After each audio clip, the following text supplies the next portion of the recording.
महाराजाधिराज, मैं कश्मीर से आचार्य कामंदक को पाटलिपुत्र बुलाना चाहता हूं। नीति सार के रचयिता कश्मीर छोड़कर पाटलिपुत्र आएंगे? यही कठिनाई है। इसमें कठिनाई क्या है? शास्त्रों ने निर्धनता को शिक्षक का सर्वस्व बताकर उनका धनलोभ समाप्त कर दिया है। मनु महाराज ने उन्हें सम्मान से उसी तरह दूर रहने को कहा है जैसे कोई जहर से दूर भागता है, और उन्हें अपमान की कामना वैसे ही करने को कहा है जैसे कोई मनुष्य अमृत की कामना करता है। असम्मानात् तपोवृद्धि, सम्मानात् तु तपः क्षय। असम्मान पाने से तपस्या में वृद्धि होती है और सम्मान पाने से तपस्या का विनाश होता है।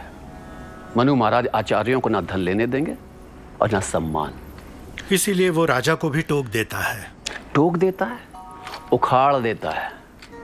कामंदक स्वयं को आचार्य विष्णुगुप्त का शिष्य मानते हैं और नीतिसार के आरंभ में ही वे आचार्य चाणक्य की वंदना करते हैं। पर आप उन्हें पाटलिपुत्र क्यों बुलाना चाहते हैं आचार्य? भारत की राजनीति शास्त्र की परंपरा के वे श्रेष्ठ आचार्य हैं। उनकी कौटिल्य के अर्थशास्त्र की साधना और नीतिसार के अनुसंधान का लाभ पाटलिपुत्र को मिलना चाहिए। वे सिर्फ कुमार समुद्रगुप्त या राजपुत्रों को पढ़ाने के लिए आएंगे, इसमें मुझे संदेह है। मैं समझ गया, कुआं प्यासे के पास नहीं आएगा। तो फिर कश्मीर से यह ज्ञान की गंगा पाटलिपुत्र कैसे आएगी? कौटिल्य अर्थशास्त्र और नीतिसार की पांडुलिपि की प्रतियां आचार्य कामंदक की देखरेख में बनवाई जाएं। आचार्य राज सेवा में आने की इच्छा रखने वाले स्नातकों की परीक्षा लें और इसी बहाने कई विद्यार्थियों और विद्वानों को आचार्य से पढ़ने का मौका मिल जाएगा। आचार्य हरिशेन, कुमार समुद्रगुप्त को आचार्य कामंदक अपने शिक्षक के रूप में मिले ना मिले, वे पाटलिपुत्र और भारत को मिलने चाहिए।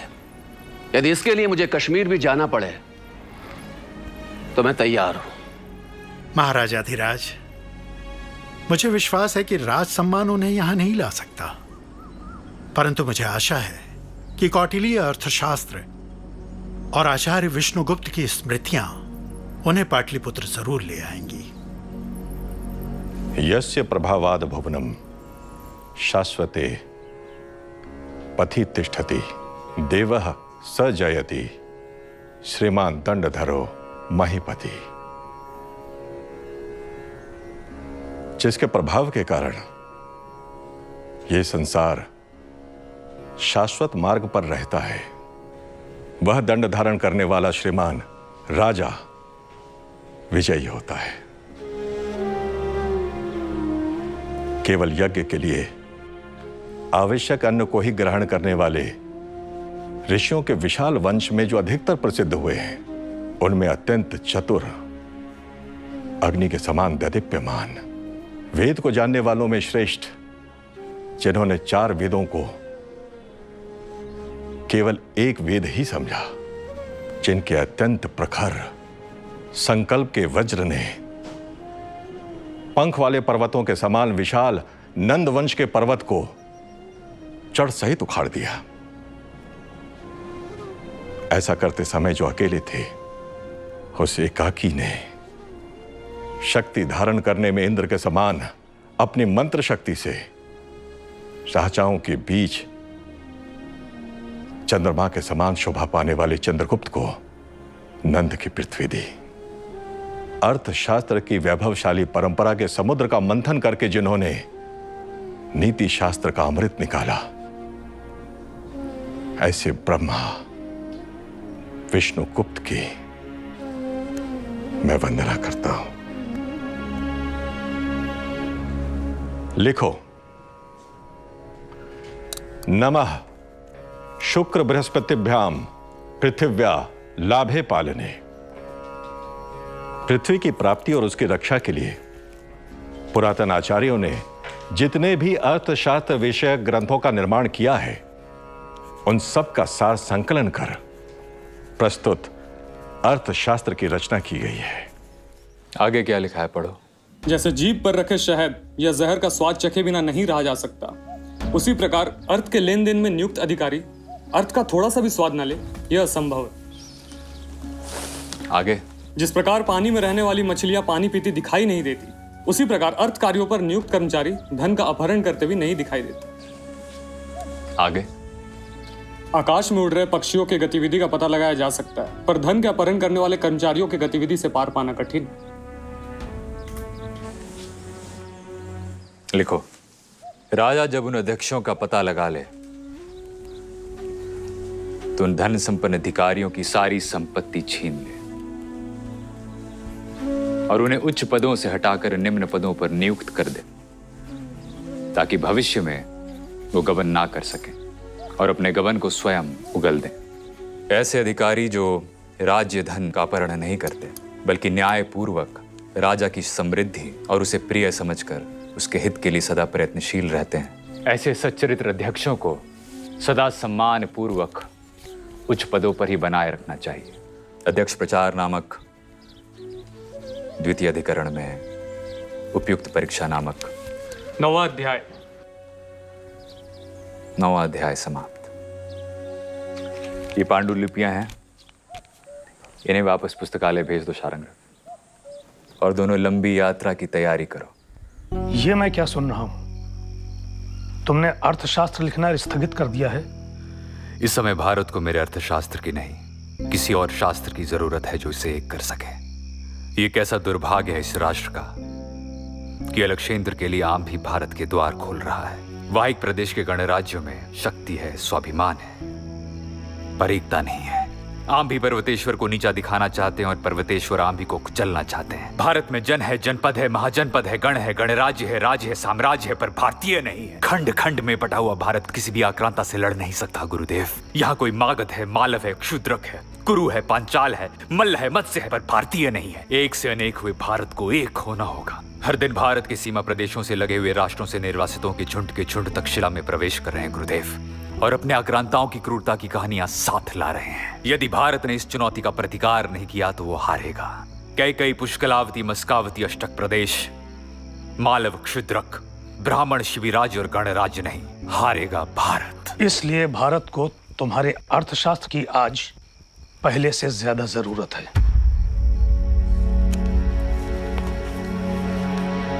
इन्हें भी साथ ले जाओ। पुस्तकालय में और भी पांडुलिपियां हैं। ये तुम्हारे ग्रंथ की समिधा होंगी तो भी मुझे प्रसन्नता होगी। कहां जा रहे हो?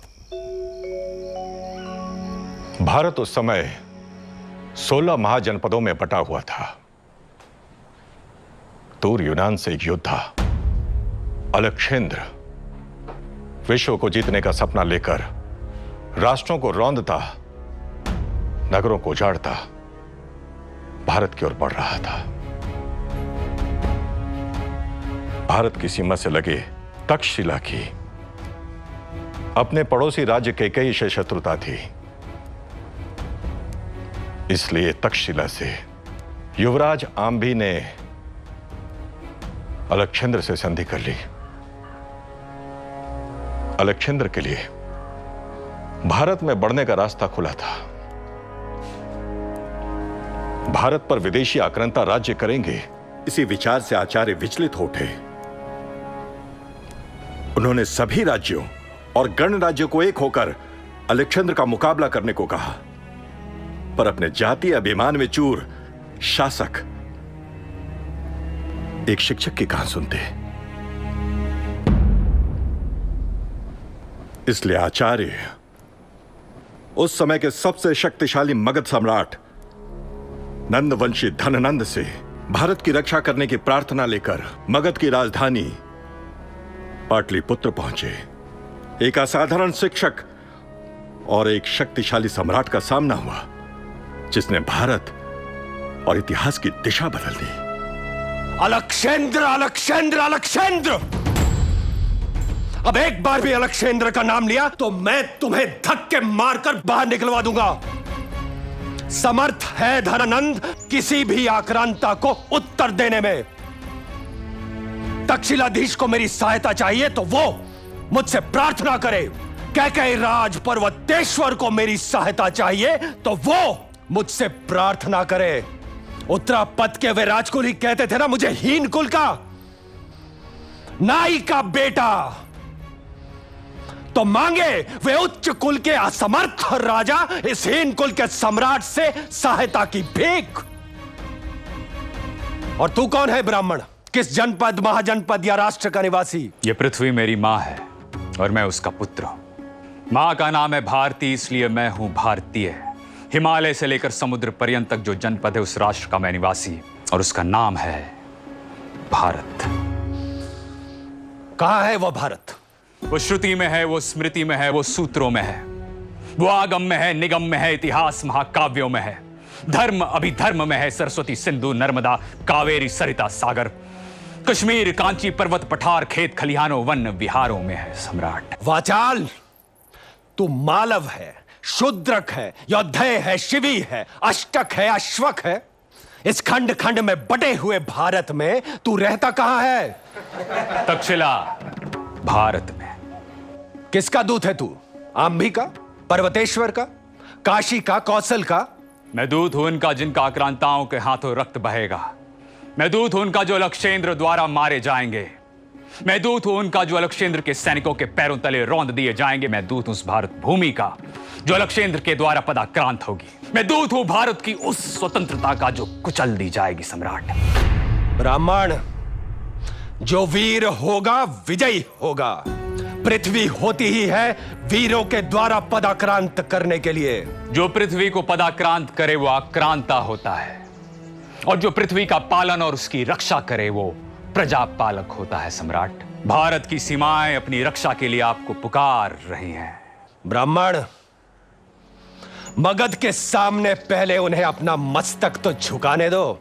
झुकने के लिए मस्तक भी नहीं रहेंगे या हारे हुए होंगे सम्राट। कटे हुए हो या हारे हुए हो, मैं उन्हें अपनी ठोकरों में देखना चाहता हूं। कब तक बचे रहेंगे वे मुझसे?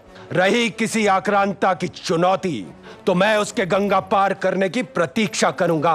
किसी ने साहस किया, उसका सिर मगध की ठोकर में होगा। ब्राह्मण को तक्षशिला तक जाने के लिए जरूरी अन्न और दक्षिणा दे दो। और कुछ चाहिए भीख में? बंद करें मगध के गुरुकुल में वेद और उपनिषद पढ़ाना। आत्मा की एकात्मा की घोषणा करने वाले राष्ट्र के जनपदों में एकता नहीं है। वसुधा को कुटुंब कहने वाले राष्ट्र में एकता नहीं है। अनंत आत्मा की सत्ता पर विश्वास रखने वाले राष्ट्र में अपने ही स्वजनों के प्रति रक्षा का भाव नहीं है। यह कैसा मगध है? ये बुद्ध और महावीर का मगध नहीं हो सकता सम्राट। ये सारीपुत्र और मौद गलियायन का मगध नहीं हो सकता। ये शिक्षा सर्जन और परिवर्तन का मगध नहीं हो सकता। प्रतिहार! इस उदंड ब्राह्मण की शिखा पकड़कर इसे घसीट कर बाहर ले जाओ। एक शिक्षक को उसके कर्तव्यों का निरंतर ध्यान दिलाने वाली शिखा को तू पकड़ेगा धननंद? अग्नि की इस ज्वाला को धरती पर कौन पकड़ सका है? क्षमा आचार्य। कौन पकड़ेगा?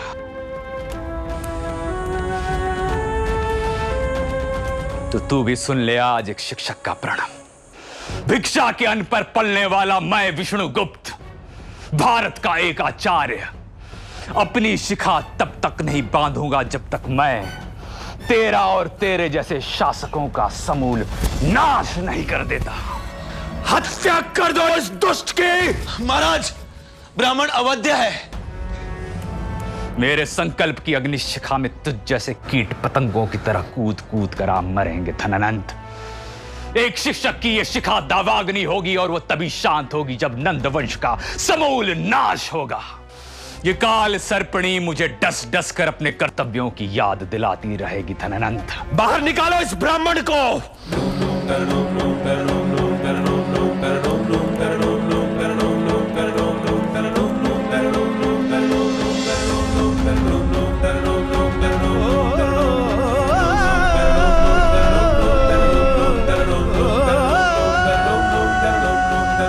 मेरे सामने उद्दंडता करता रहा और मेरे मंत्री, अमात्य और सेनापति चुप रहे। अमात्य राक्षस, मैं उसे मेरे चरणों में गिड़गिड़ाकर अपने प्राणों की भीख मांगते देखना चाहता। क्षमा सम्राट, असहमति और विरोध का सम्मान करना राजा को आना चाहिए। आचार्य विष्णुगुप्त शासन के मत से असहमत है, यह उनका अधिकार है। तो यह अधिकार उनसे छीन लिया जाना चाहिए। असहमति हमेशा नई दिशाएं ढूंढती हैं सम्राट। बुद्ध ने वेदों से असहमति व्यक्त की, महावीर ने असहमति व्यक्त की, चारवाक ने असहमति व्यक्त की।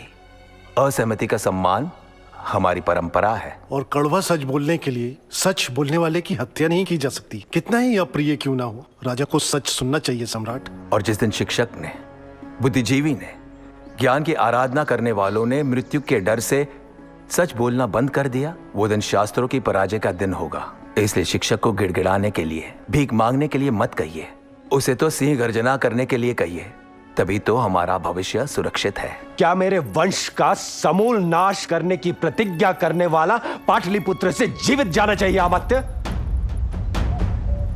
मुझे प्रसन्नता होती जो मेरे किसी मंत्री ने उसका सिर धड़ से उतार दिया होता। विप्र शस्त्र उठाकर युद्ध नहीं करता सम्राट, उसका हथियार तो क्रोध है। क्रुद्धो ब्राह्मणों हंति राष्ट्रम। कुपित ब्राह्मण संपूर्ण राष्ट्र का विनाश कर देता है। विप्र को विप्र से सहानुभूति तो होगी, पर मुझे नहीं है। ये याचक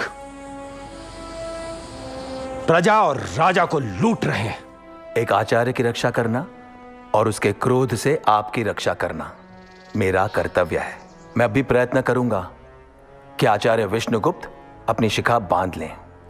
राजा को चाहिए कि सलाह करते समय वह किसी को अपमानित न करे, सबकी बातों को ध्यानपूर्वक सुने, यहां तक कि बालक की सारगर्भित बात को भी ग्रहण करे। यात्रा करते समय यदि कोई व्यापारी किसी गांव में ठहरे तो अपने पूरे सामान की सूचना गांव के मुखिया को दे। रात में यदि उसके सामान की चोरी हो जाए या गांव में उसकी वस्तु छूट जाए तो वह वस्तु को गांव का मुखिया दे। यदि कोई वस्तु गांव के बाहर छूट गई हो या चोरी हो गई हो तो उसकी नुकसान भरपाई चरागाह का अध्यक्ष करे। यदि वहां पर चरागाहों की व्यवस्था न हो तो उसकी भरपाई चोर रजुक, चोर को पकड़ने वाला अधिकारी करे। यदि फिर भी वह वस्तु न मिले तो जिसकी सीमा में चोरी हुई हो वह सीमाध्यक्ष उनकी भरपाई करे। यदि फिर भी कोई प्रबंध न हो सके तो आसपास के 5-10 गांव की पंचायत उस वस्तु को ढूंढ व्यापारी को दे।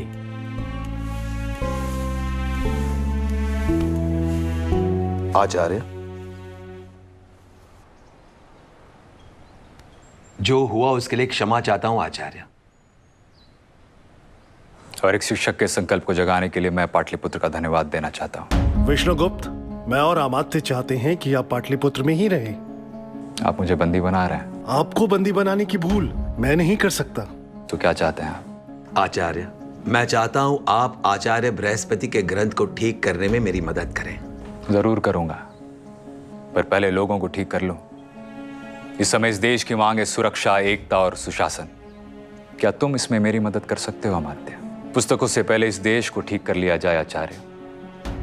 अमात्य, विष्णुगुप्त मर सकता है पर विष्णुगुप्त का सुशासन, अखंडता और एकता का संकल्प नहीं, क्योंकि यह संकल्प सिर्फ मेरा नहीं बल्कि इस देश के हर शिक्षक और विद्यार्थी का है। और इस संकल्प के बीच में अगर देवता भी आते हैं तो ये विष्णुगुप्त उनसे लड़ेगा। इसलिए मैं तुम्हें सावधान करता हूं अमात्य कि या मेरा साथ दो या फिर मेरे विरुद्ध लड़ने के लिए तैयार हो जाओ। मैं पाटलिपुत्र वापस लौट कर आऊंगा। मुझे शुभकामनाएं नहीं दोगे अमात्य? प्रकरण 14 अध्याय 18 राज प्रणिधि यानी राजा के कार्य व्यापार। इस प्रकरण में राजा को दिन से लेकर रात तक क्या क्या करना चाहिए उसका विस्तार से वर्णन है। राजा यदि जागा हुआ रहता है तो उसका सारा अधिकारी वर्ग भी जागा हुआ रहता है। राजा यदि मद या नशे में रहता है तो उसका सारा अधिकारी वर्ग भी मद में रहता है। ऐसे मद के नशे में धुत अधिकारी वर्ग चुपचाप सारे राज्य कार्यों को पी जाता है। ऐसा राजा धोखा खाता है। इसलिए राजा अपने को सदा ही उन्नतिशील बनाए रखे। राज्य कार्य को ठीक ढंग से चलाने के लिए वह दिन और रात को 8-8 घड़ियों में बांटे। पुरुष की छाया से भी वह समय का विभाजन कर सकता है।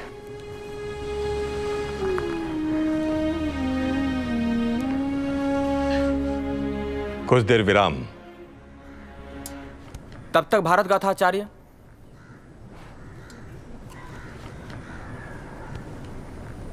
अलक्षेंद्र से देश हार गया। कभी छल से कभी निर्दयता से उसने भारत के वीरों का संहार किया, किंतु अपने सैनिकों के विद्रोह और भारत में पग पग पर भीषण युद्ध और मगध के भय ने भारत को जीतने का उसका सपना चूर चूर कर दिया। उसने भारत से लौटने का फैसला कर लिया था। हारा हुआ भारत घोर निराशा में था। भारत कंधक पर बैठा एक चिंगारी की प्रतीक्षा कर रहा था और विष्णुगुप्त भारत को एक करने की आग घरों और गुरुकुलों में पहुंचा रहे थे। उस महान शिक्षक का एक ही लक्ष्य था, विघटन का विस्फोट नहीं, एकता का महायज्ञ। जब एक महान गुरु तैयार होता है तो उस महानता को ढूंढते ढूंढते एक शिष्य गुरु के पास पहुंच ही जाता है। आचार्य विष्णुगुप्त को ढूंढते हुए चंद्रगुप्त आचार्य के पास पहुंचा। मैं मगध से भागा हुआ भाड़े पर लड़ने वाला योद्धा। पहले धनानंद के सिपाही मुझे ढूंढ रहे थे क्योंकि एक भाड़े के योद्धा ने धनानंद की आज्ञा नहीं मानी। मगध से भागा तो अलक्षेंद्र की सेना में भाड़े पर लड़ने लगा। वहां मैंने यवन सेनापति की आज्ञा नहीं मानी। क्यों? अपने ही लोगों पर हाथ नहीं उठता था आचार्य। दम बेचा था, आत्मा नहीं। योद्धा हूं। घायल सैनिकों पर तलवार कैसे चला था? मैंने घायल सैनिकों को मार रहे यवन सैनिकों को मार गिराया, पर पकड़ा गया। मुझे और मेरे साथी योद्धाओं को अलक्षेंद्र के सामने प्रस्तुत किया गया। मुझे अलक्षेंद्र से क्षमा मांगने के लिए कहा गया, परंतु मैंने वहां भी अलक्षेंद्र की अवहेलना की और मौत के हाथ से फिसलकर भाग खड़ा हुआ। भाग रहा हूं। पहुंचना पाटलिपुत्र है, पर कैसे पहुंचूं पता नहीं। जहां जाता हूं अवज्ञा करता हूं और किसी न किसी के सिपाही मेरा पीछा करते हैं। यवन सिपाही अलक्षेंद्र की आज्ञा से आंभी और पर्वतेश्वर के सिपाही मुझे रात दिन ढूंढ रहे हैं। तो फिर मेरे पास क्यों आए हो? सुना है आप अब भी आपस में लड़ रहे गणराज्यों को एकत्रित कर रहे हैं ताकि भारत वापस जा रहे अलक्षेंद्र की सेना से मुकाबला कर सके। आज तक भाड़े पर लड़ता है, अब बिना भाड़े के भारत के लिए लड़ने के लिए तैयार हूं। सुना है घर घर से ब्रह्मचारी भाड़े पर लड़ने वालों के लिए भी एक मुट्ठी अनाज मांग रहे हैं।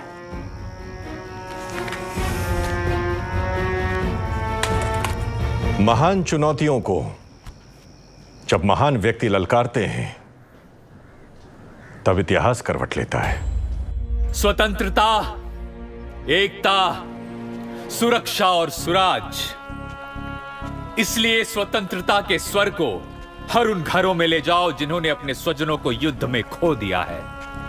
मुझे राजा, राजकुमारों और राज परिवारों पर उतना विश्वास नहीं जितना इस देश की मां में है। तुम पुकारो तो सही, मदद आएगी।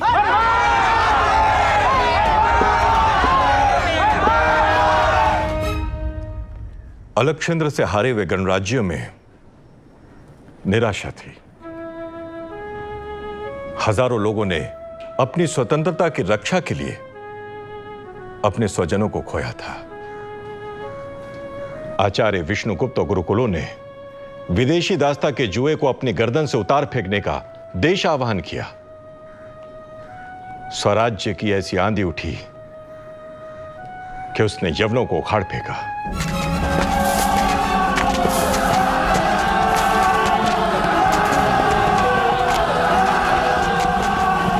यवन क्षत्रप की हत्या हुई। बावेरू में अलक्षेंद्र की अकाल मृत्यु से भारत में यवन सत्ता की जड़ें उखड़ गई। आचार्य विष्णुगुप्त ने अलक्षेंद्र के हाथों हारे राज्यों और मगध को पाने का स्वप्न देखने वालों को चंद्रगुप्त के नेतृत्व में एकत्र किया। मगध विजय का मंत्र क्या है आचार्य? जहां राजा प्रजा की संपत्ति हड़प लेता हो, जहां प्रजा कर से असंतुष्ट हो, जहां राजा प्रजा के प्रिय ना हो, उस राज्य में प्रजा को राजा के विरुद्ध किया जा सकता है। धनानंद ने मगध के कोष से 80 करोड़ के मूल्य का धन कहीं गायब कर रखा है। उसने चमड़े, गोंद, पेड़ों और पत्थरों पर भी कर लगा रखा है। उसे प्रजा डाकू भी कहती है। मंत्र की सफलता मंत्र को गुप्त रखने में। अपने मनोभाव पर नियंत्रण रखो। आचार्य ने साम, दान, दंड भेद की नीति से ऐसा व्यूह रचा कि मगध के भ्रष्ट सेनापति को आत्महत्या करनी पड़ी। धनानंद के पुत्रों ने एक दूसरे की हत्या की। सेना में विद्रोह हुआ और चंद्रगुप्त ने मगध पर विजय प्राप्त की।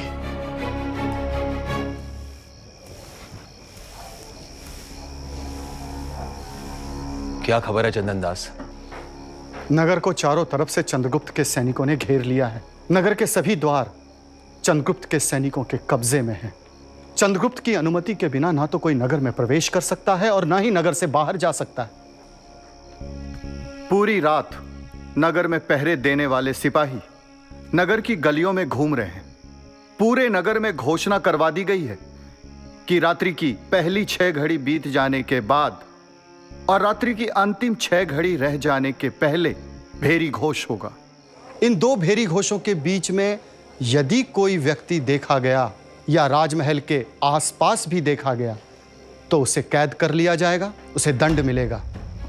सिर्फ प्रसूता स्त्री, चिकित्सक, शव के अंतिम संस्कार के लिए जा रहे लोग, नाट्य गृह से लौट रहे लोग, जिनके हाथ में दीपक हो, जिन्हें अंधेरे में भी पहचाना जा सके, जो सिपाहियों को सचेत करने के लिए आवाज देकर चल रहे हों, जिनके हाथ में राजकीय आज्ञा पत्र हो और आग बुझाने वाले कर्मचारी ही नगर में आ जा सकते हैं, उन्हें गिरफ्तार नहीं किया जाएगा। सम्राट धनानंद कहाँ है? पता नहीं वो जीवित भी हैं या नहीं।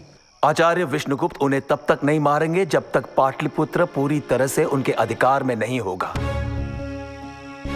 मेरी कल्पना से आचार्य ज्यादा धूर्त और चतुर निकले। आर्य शक्टार विष्णुगुप्त के साथ हैं अमात्य।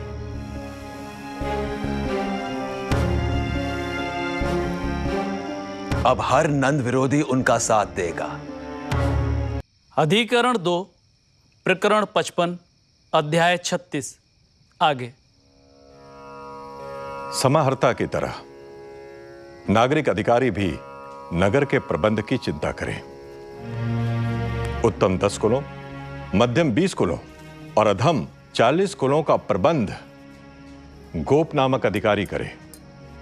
उन कुलों के स्त्री पुरुषों के वर्ण, गोत्र, नाम, कार्य, उनकी संख्या और उनकी आमदनी और खर्च को अच्छी तरह जाने। इसी तरह दुर्ग में रहने वाले स्त्री पुरुषों के बारे में सारी जानकारियां स्थानिक नाम का अधिकारी जाने। धर्मशाला का प्रबंधक धूर्त और पाखंडी मुसाफिरों को गोप की अनुमति से ही धर्मशाला में रहने दे, पर जिन तपस्वियों और श्रोत्रियों को वो स्वयं जानता है उन्हें अपनी जिम्मेदारी पर टिका सकता है।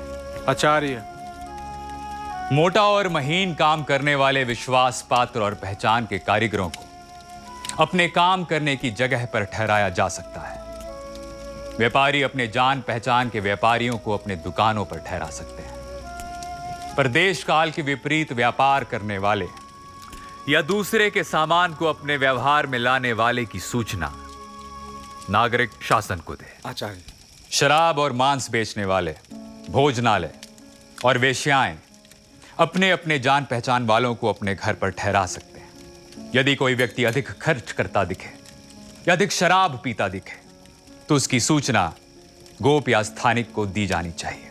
जो व्यक्ति हथियार से लगे घाव का छिपकर इलाज करवाता हो या फिर रोग और महामारी फैलाने वाले द्रव्यों का लुक छिपकर उपयोग करता हो, यदि ऐसे लोगों की सूचना चिकित्सक गोप या स्थानिक को ना दे तो उसे भी अपराधी की तरह दंड दिया जाए, और यदि सूचना दे तो उसे दंड नहीं देना चाहिए। जिस घर में ऐसा काम किया जाता है या ऐसा काम किया गया हो, उस घर का मालिक यदि गोप या स्थानिक को इस बात की सूचना देता है तो उसे क्षमा कर देना चाहिए, और यदि सूचना ना दे तो उसे भी अपराधी की तरह दंड देना चाहिए।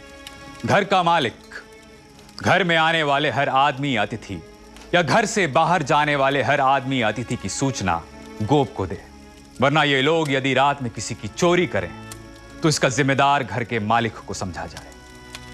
यदि वे लोग अपराध ना भी करें तो भी अतिथि के आने की सूचना ना देने के अपराध में घर के मालिक को प्रति रात 3 पण का दंड दिया जाए। जो गर्मी के मौसम में अपने घर के सामने पानी से भरे घड़े, पानी से भरी नाद, सीढ़ी, कुल्हाड़ा, सूप, छाछ, कौंचा, फूस आदि को निकालने के लिए लंबा लठ, चमड़े की मशक आदि का इंतजाम न करे, उसे पण का 1/4 दंड दिया जाए। गलियों तथा बाजारों में पानी से भरे 1000 घड़ों का प्रबंध हर समय होना चाहिए। चौराहों, नगर के मुख्य द्वार, खजानों, कोष्ठागारों, घोड़ों और हाथियों के अस्तबल में भी पानी से भरे 1000 घड़ों का हर समय इंतजाम होना चाहिए। मकान में आग लगाने वाला यदि पकड़ा जाए तो उसे प्राण दंड दिया जाए। सड़क पर मिट्टी, कूड़ा कचरा डालने वाले व्यक्ति को 1 पण का 8वां हिस्सा दंड दिया जाए। कितना? 1 पण का 8वां हिस्सा। यदि कोई गाड़ी कीचड़ या पानी से सड़क पर रुकावट खड़ी करे तो उसे 1 पण का 4था हिस्सा दंड दिया जाए। यदि कोई राजमार्ग को इसी तरह गंदा करे या रास्ते पर कोई रुकावट खड़ी करे तो उसे दुगना दंड दिया जाए। राजमार्ग पर मल त्याग करने वाले को 1 पण, पवित्र तीर्थ स्थानों पर मल त्याग करने वाले को 2 पण, तालाबों पर मल त्याग करने वाले को 3 पण, देवालय में मल त्याग करने वाले को 4 पण, खजाना और कोष्ठागारों में मल त्याग करने वाले को 5 पण का दंड दिया जाए। यदि कोई इन स्थानों पर पेशाब करे तो उसे इसका आधा दंड दिया जाए। यदि जुलाब लगने के कारण या अतिसार या प्रमेह आदि बीमारी या किसी के भय से कोई ऐसा करे तो उसे दंड ना दिया जाए।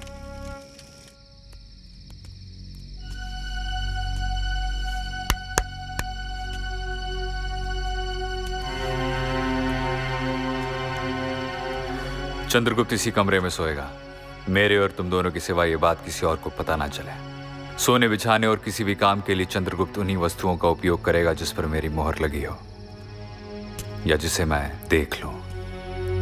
आचार्य, कुछ कहना है तुम्हें? चंद्रगुप्त कुछ व्यथित है।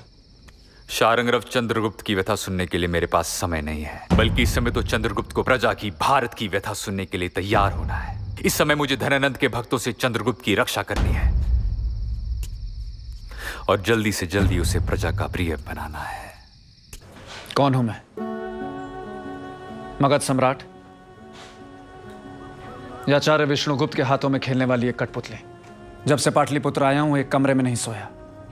कहां सोऊंगा यह भी आचार्य तय करेंगे। अपनी इच्छा से खा नहीं सकता, पहन नहीं सकता, सो नहीं सकता, कोई निर्णय नहीं कर सकता। ये आपकी सुरक्षा के लिए है राजन।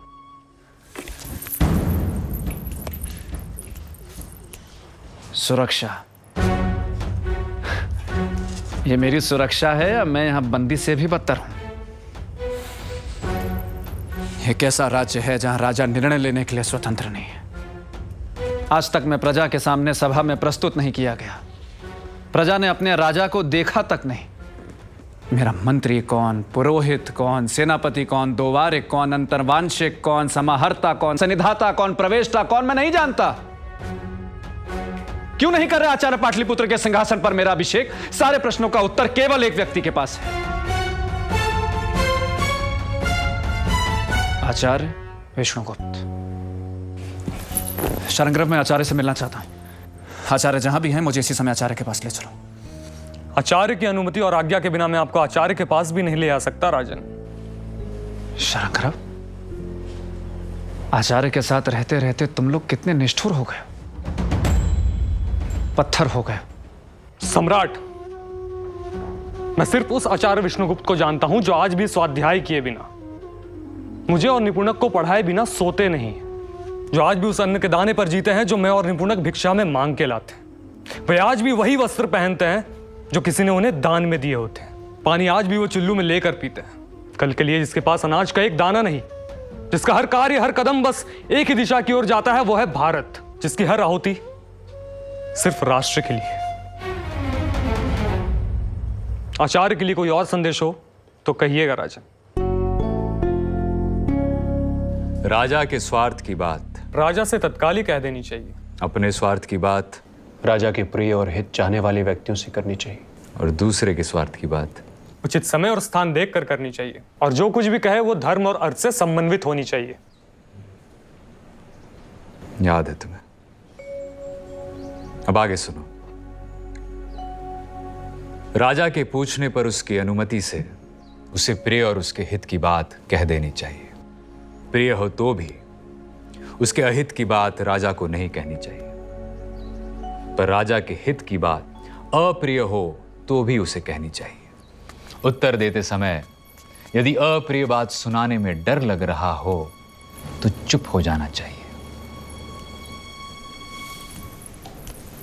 तुम दोनों को जाने की मैंने आज्ञा नहीं दी।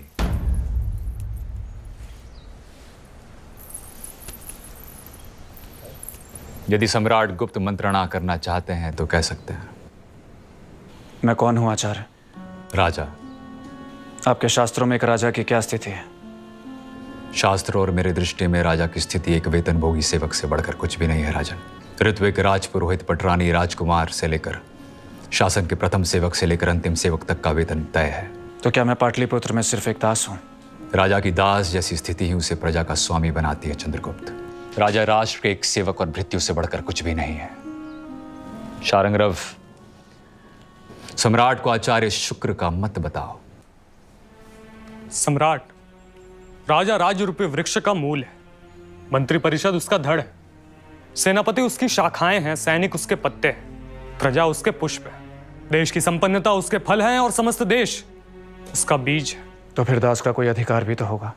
निपुणक, दास को पहले राजा के कर्तव्य बताओ। राजा का कर्तव्य है कि वो प्रजा को धर्म और कर्म से भ्रष्ट होने न दे और प्रजा को सुखी करे। प्रजा के सुख में राजा का सुख है, प्रजा के हित में राजा का हित है।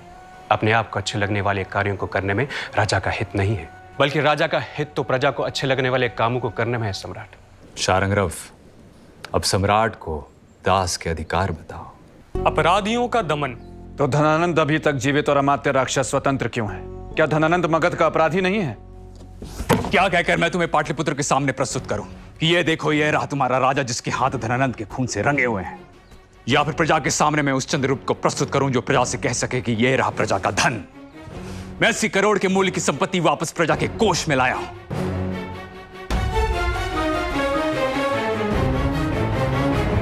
धनानंद के प्रजा के अप्रिय होने के बावजूद आज तक पाटलिपुत्र अजय रहा है, हारा नहीं, गिरा नहीं। मगध में जन विद्रोह नहीं हुआ। उसका एकमात्र कारण है अमात्य राक्षस। अमात्य पाटलिपुत्र की व्यवस्था है। मगध साम्राज्य पर उसकी पकड़ है। हमने पाटलिपुत्र पर अधिकार किया है, प्रजा को जीता नहीं। इसलिए जब तक अमात्य हारता नहीं, हम पाटलिपुत्र जीते नहीं कहला सकते। मैं अमात्य को पाटलिपुत्र से भागते हुए देखना चाहता हूं।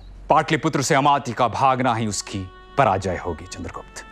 तो आप अमात्य को भागने क्यों नहीं देते? अमात्य के भागने और धनानंद की मुक्ति का भी समय मैं तय करूंगा। तो आप जानते हैं कि अमात्य कहाँ है? तुम्हारी आंखों से ही तो देख रहा हूं मैं। मेरी आंखें? यानी? शारंगरव, आपके गुप्तचर। पिछले 3 साल से तुमने प्रकट युद्ध किया है और मैंने कपट युद्ध। अमात्य और मैं इस समय कपट युद्ध कर रहे हैं। जाओ, विश्राम करो, पर सावधान रहो। तुम्हारे जीवन पर बहुत घात होने वाले हैं। चंद्रगुप्त की हत्या करने के लिए राजप्रसाद में छुपे हमारे सभी सेवक मारे गए। उस कुटिल ब्राह्मण ने पूरे राजप्रसाद में ही आग लगा दी। पर उन्हें पता कैसे चला कि राजमहल में कई कमरों के नीचे तहखाने हैं? शारंगरव, कक्ष में चींटियों मक्खियों को भी ध्यान से देखो। किसी ने नहीं देखा कि चंद्रगुप्त के कक्ष में चींटियां अपने मुंह में भात का दाना लेकर कहां से आ रही थी। चींटियों के मुंह में भात का दाना देखकर मुझे विश्वास हो गया कि कक्ष के नीचे तहखाना है और तहखाने में प्रतीक्षा कर रहे लोग भात ही खा रहे होंगे। अमात्य, आचार्य विष्णुगुप्त ने पुराने गुप्तचर, वैश्याओं, कारीगरों और बूढ़े सैनिकों को पूरे नगर में नजर रखने के लिए लगा दिया है। पूरा गुरुकुल उनके साथ है।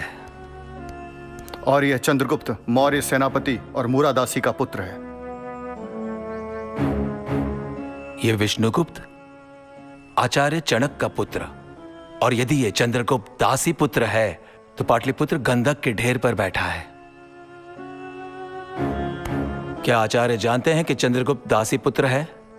जो मैंने सुना है वह उन्होंने ना सुना हो, ऐसा कैसे हो सकता है अमात्य? हर राजकीय अधिकारी के पीछे आचार्य का कोई न कोई व्यक्ति छाया की तरह चल रहा है, और हर राजकीय कार्यालय के बाहर चंद्रगुप्त के सैनिक बैठे हुए हैं। समझ गया। पूरी तैयारी के साथ आया है तक्षशिला का ये आचार्य। एक और बुरी खबर है अमात्य, आचार्य ज्ञान सत्र शुरू करने जा रहे हैं, यानी पाटलिपुत्र के स्नातकों एवं विद्वानों का सम्मान होगा, और ऐसे में चंद्रगुप्त उन्हीं में से कोई नए अमात्य एवं नए अधिकारी चुनेंगे। यानी अब हर कार्यालय में चंद्रगुप्त के समर्थक होंगे। पर आचार्य ने पुराने अधिकारियों को हटाया क्यों नहीं? जो चंद्रगुप्त के अनुकूल नहीं होगा वो नहीं रहेगा। जब तक आचार्य चंद्रगुप्त को पाटलिपुत्र में स्थिर नहीं करते, तब तक वो अनुकूल को उत्साह और पुरस्कार देंगे और प्रतिकूल को आशा और निराशा, सुरक्षा और असुरक्षा के बीच झूलने देंगे। तो अब क्या करें अमात्य? मैं जीते जी आचार्य विष्णुगुप्त को सफल होने नहीं दूंगा। पाटलिपुत्र के किसी भी योग्य व्यक्ति को सिंहासन पर बिठाऊंगा, पर चंद्रगुप्त को स्थिर होने नहीं दूंगा। चंद्रगुप्त के सहायक राजाओं में भेद, अब यही उपाय है। बस एक बार महाराज धनानंद से संपर्क हो जाए। क्या आपको अब भी विश्वास है कि महाराज जीवित हैं? चंदनदास, जब तक महाराज उनके पास हैं, उनके पास सुरक्षा कवच है और हम विवश हैं। और वो महाराज को तभी मारेंगे जब उनकी मृत्यु से चंद्रगुप्त स्थिर हो। आचार्य विष्णुगुप्त जो कर रहे हैं वो मत देखो, वो जो नहीं कर रहे हैं उसे समझने की कोशिश करो।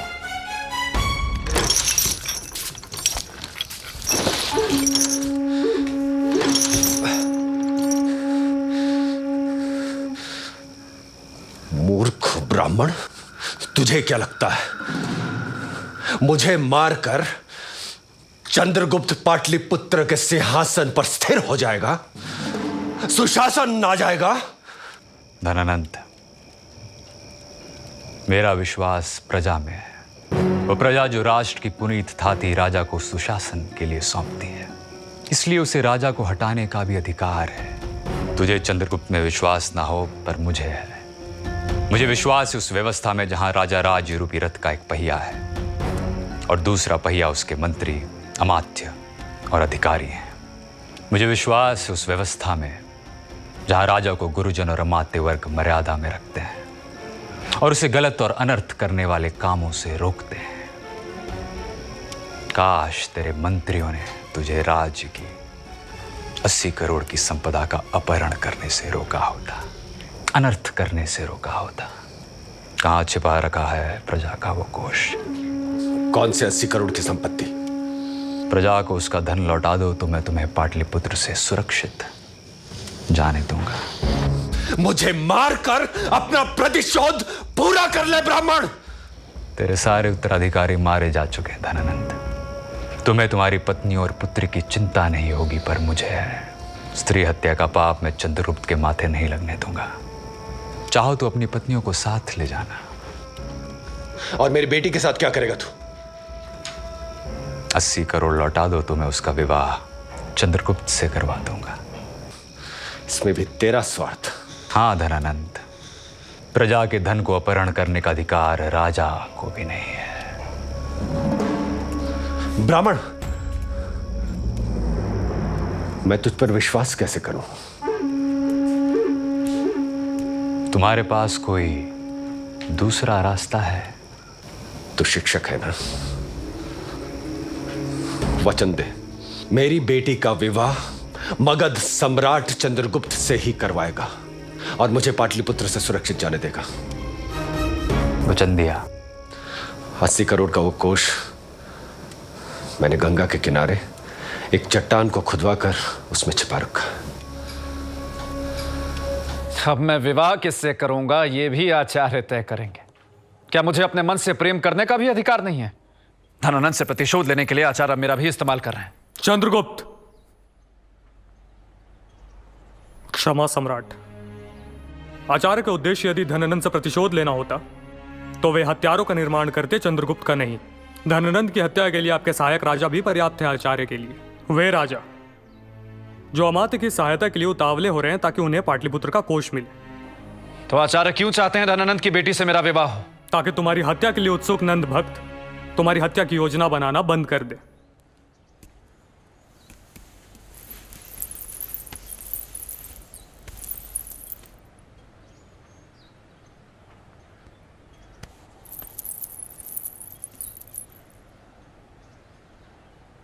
मैंने तुम्हें पाटलिपुत्र का साम्राज्य सुखों के उपभोग के लिए नहीं दिया है।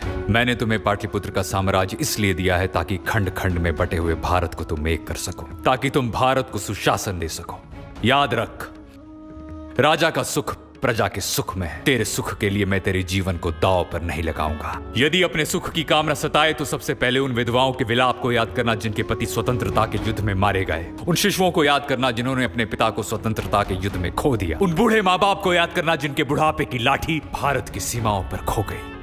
उन नन्ही नन्ही बच्चियों को याद करना जिनके लिए पिता अब सिर्फ उनका राजा है। फिर भी तुम अपना निर्णय लेने के लिए स्वतंत्र हो चंद्रगुप्त। शारंगरव, सम्राट को धनानंद द्वारा अपहरण किए गए धन की सूचना दी या नहीं? मैं देने ही वाला दे था, दो। पर सम्राट, प्रजा का धन मिल गया है। कल आप पहली बार पाटलिपुत्र की सभा में जाएंगे और पाटलिपुत्र को इसकी सूचना देंगे।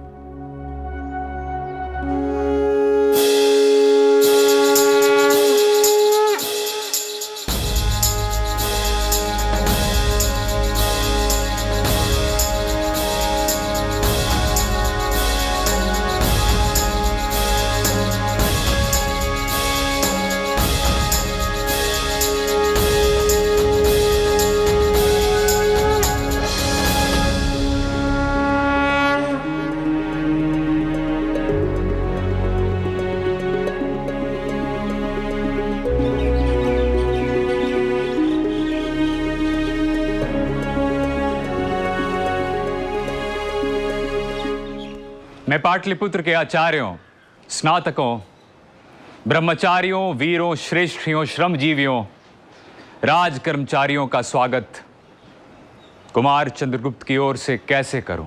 क्योंकि कुमार चंद्रगुप्त आपका अपराधी है। उसने पाटलिपुत्र के आसन पर अधिकार किया है। उसने महापद्म नंद की तरह अपने स्वामी की हत्या नहीं की है। फिर भी मैंने उसका अभिषेक नहीं किया क्योंकि मगध की प्रजा ने अभी तक उसे अपने हाथों से सिंहासन नहीं दिया है। जिस दिन मगध की प्रजा मगध का अमात्य वर्ग, मगध का भृत्य वर्ग कुमार चंद्रगुप्त का अभिषेक करेगा, उसी दिन कुमार चंद्रगुप्त मगध सम्राट कहलाने के अधिकारी होंगे। अब देखना है कि जिसने वाहिक प्रदेश को, भारत को अलक्षेंद्र की दास्ता से मुक्त कराया, जिसने परतंत्रता के जुए को भारतीयों के गर्दन से निकाल फेंका, उसे पाटलिपुत्र अपना शासक बनने योग्य समझता है या नहीं। अब देखना है कि पाटलिपुत्र किसे अपना शासन करने योग्य समझता है, उसे जिसने मगध की प्रजा के कर की 80 करोड़ की संपत्ति का अपहरण किया, या फिर उसे जिसने मगध की प्रजा की खून पसीने की कमाई को वापस प्रजा के कोष में लाया। मैं कुमार चंद्रगुप्त से निवेदन करता हूं कि वह स्वयं इस बात की सूचना मगध की प्रजा को दें।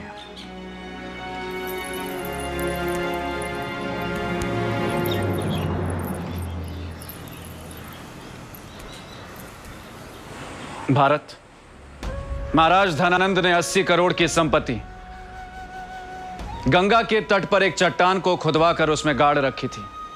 प्रजा की वह संपत्ति वापस राजकोष में पहुंचा दी गई। कुमार चंद्रगुप्त की जय, महाराज चंद्रगुप्त की जय।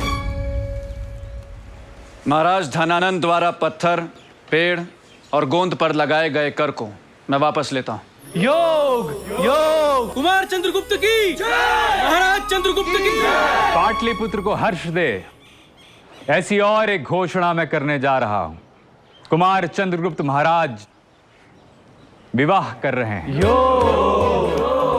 धनानंद की पुत्री से। सम्राट सभी को आसन, पगड़ी, छतरी और आभूषण देकर सम्मान करेंगे। महाराज चंद्रगुप्त की जय, महाराज चंद्रगुप्त की जय, महाराज चंद्रगुप्त की जय, महाराज चंद्रगुप्त की जय। जो मैं नहीं कर पाया वो आचार्य ने कर दिखाया।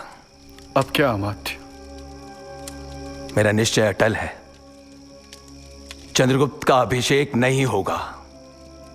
महाराज की बेटी का हित मगध के हित से बड़ा नहीं है चंदनदास।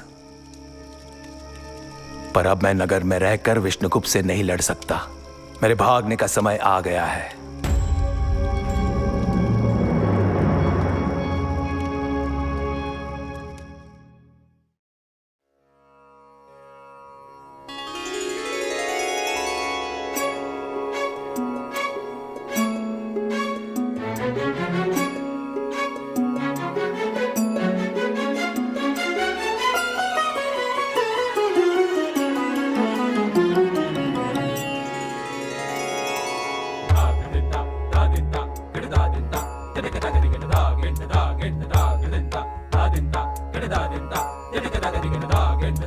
सा सा धा नि पा पा गा मा रे सा नि सा धा नि सा धा मा